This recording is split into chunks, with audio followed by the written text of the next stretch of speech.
Oiê, tudo bem? Vamos ler a Bíblia? Então, se você está curtindo, ouvindo esses áudios onde eu estou lendo a Bíblia, a partir do Evangelho de Marcos, onde nós começamos, temos as lives do terço também. Já peço que você possa curtir a página, seguir e a palavra de Deus ir adiante. Complô para matar Jesus. Faltavam 2 dias para a Páscoa e a festa dos pães sem fermento. Os chefes dos sacerdotes e os doutores da lei procuravam alguma cilada para prender Jesus e matá-lo. Diziam, de fato, não durante a festa, para que não haja tumulto entre o povo.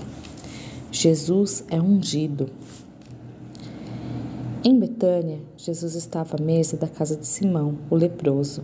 Aproximou-se dele uma mulher, levando um frasco de alabastro cheio de perfume de nardo, puro e caro. Quebrando o frasco, ela derramou o perfume na cabeça de Jesus. Mas alguns ficaram indignados e diziam entre si: para que esse desperdício de perfume? Esse perfume poderia ser vendido pelo preço de 300 diárias de trabalho e ser dado aos pobres. E a repreendiam. Jesus, porém, disse: deixem-a, porque vocês a incomodam. Ela me fez uma boa ação, pois os pobres sempre estão com vocês e vocês podem fazer-lhes o bem quando quiserem. Mas eu não estou sempre com vocês. Ela fez o que podia, antecipou-se para ungir meu corpo para a sepultura. Eu lhes garanto, no mundo inteiro, por toda parte, onde o Evangelho for anunciado, também o que ela fez será contado em memória dela. Pacto de Judas. Judas Iscariotes, um dos 12, foi aos chefes dos sacerdotes para lhes entregar Jesus. Ao ouvi-lo, eles se alegraram e prometeram dar-lhe dinheiro. E Judas procurava oportunidade para entregar Jesus, preparando a Páscoa.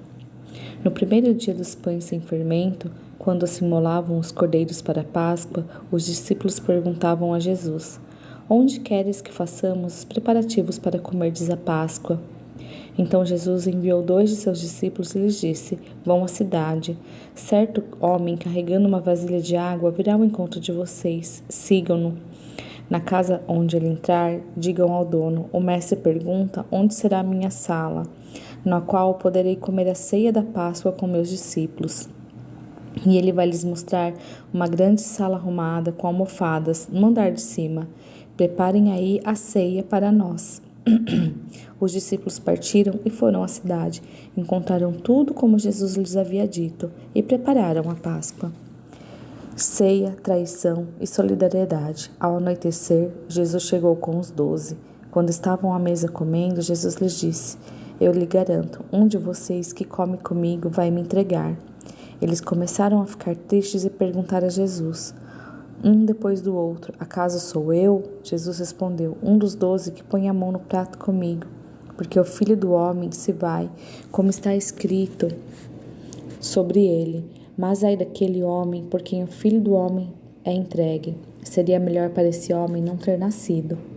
Enquanto comiam, Jesus tomou um pão e abençoou, partiu e entregou a eles, dizendo: tomem isto, é o meu corpo. Depois tomou um cálice e, dando graças, entregou-lhes. E todos beberam dele, e lhe disse: isto é meu sangue da aliança que é derramado em favor de muitos. Eu lhes garanto, não beberei mais do fruto da videira, até aquele dia em que beberei o vinho novo no reino de Deus. E tendo cantado o hino, saíram para o Monte das Oliveiras. Jesus prediz a negação de Pedro.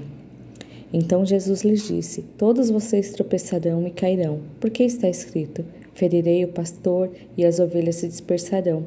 Mas depois de ressuscitar, irei para a Galiléia, na frente de vocês. Pedro lhe respondeu: ainda que todos tropeçam e caiam, eu não. Jesus lhe disse: eu lhe garanto, hoje mesmo, nesta noite, você vai me negar 3 vezes, antes que o galho cante 2 vezes. Mas ele insistia: ainda que eu tenha de morrer contigo, não te negarei. E todos diziam o mesmo. Jesus reza e os discípulos dormem. E foram a um lugar chamado Getsêmani. Jesus disse a seus discípulos: fiquem aqui sentados enquanto eu rezo. Levou consigo Pedro, Tiago e João. E começou a ficar apavorado e angustiado. E lhes disse: Minha alma está em aflição de a morte. Fiquem aqui e vigiem. E indo um pouco adiante, caiu por terra e rezava para que passasse dele aquela hora, se fosse possível, e dizia: Abba, Pai, para ti tudo é possível. Afasta de mim esse cálice, porém, não o que eu quero, mas o que tu queres. Voltando, encontrou-os dormindo e disse a Pedro: Simão, você está dormindo? Não conseguiu vigiar nem por uma hora? Vigiem e rezem para não cair em tentação, porque o espírito está pronto, mas a carne é fraca. E afastando-se de novo, rezava dizendo a mesma coisa. Voltando, encontrou-os de novo dormindo, porque os olhos dele estavam pesados de sono. Não sabia o que responder a Jesus. Voltou pela terceira vez e lhes disse: Vocês ainda estão dormindo e descansando?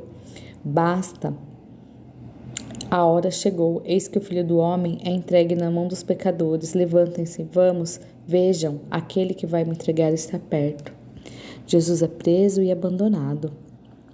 Jesus ainda falava e logo chegou Judas, um dos 12, e com ele uma multidão com espadas e paus. Vinham de toda parte dos chefes dos sacerdotes, doutores da lei e anciãos. Aquele que o entregava tinha combinado com eles um sinal dizendo: É aquele que eu beijar. Vocês o prendam e o levem bem seguro. Judas chegou e logo se aproximou de Jesus, dizendo-lhe: Mestre, e lhe deu um beijo. Então eles lançaram a mão sobre Jesus e prenderam. Um dos que estavam presentes, puxando da espada, feriu o servo do sumo sacerdote e cortou-lhe a orelha. Jesus, porém, respondeu: Vocês saíram para me prender com espadas e paus, como se faz a um bandido. Eu estive com vocês no templo ensinando todos os dias, e vocês não me prenderam, mas é para que as escrituras se cumpram. Então abandonou Jesus, todos fugiram. Um jovem seguia Jesus, vestido apenas um lençol enrolado no corpo. Foram agarrá-lo, mas ele largou o lençol e fugiu nu. Jesus diante das autoridades judaicas. Levaram Jesus aos sumos sacerdotes e aos anciões e aos autores da lei. Pedro tinha seguido Jesus de longe, até dentro do pátio do sumo sacerdote. Sentado com os criados, aquecia-se junto do fogo. O chefe dos sacerdotes e todo o sinédrio procuravam algum testemunho contra Jesus para matá-lo, mas não encontraram, porque muitos davam falso testemunho contra ele. Mas os testemunhos não coincidiam. Então alguns levantou-se, deram falso testemunho contra ele, dizendo: Nós ouvimos dizer: Eu vou destruir esse templo feito por mãos humanas e em 3 dias vou construir outro, não feito por mãos humanas. Mas nem assim o testemunho dele coincidia. Então o sumo sacerdote, levantando-se do sinédrio, perguntou a Jesus: Não respondes nada? O que é que testemunham contra ti? Mas Jesus ficou calado e não respondeu nada.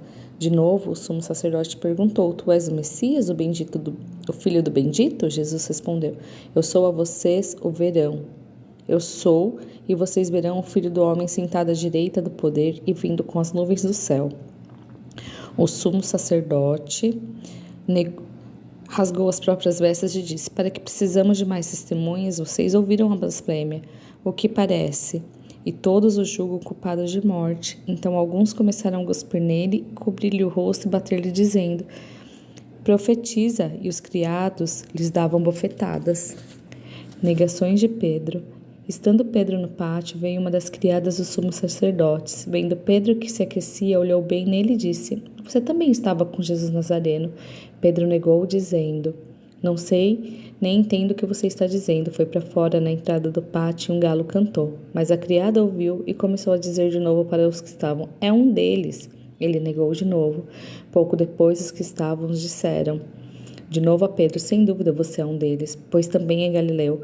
Pedro começou a maldizer e a jurar: Não conheço esse homem de que vocês estão falando. Imediatamente um galo cantou pela segunda vez e Pedro se lembrou da palavra que Jesus havia dito: Antes que o galo cante 2 vezes, você me negará 3 vezes. E começou a chorar. Fiquem com Deus e uma ótima tarde.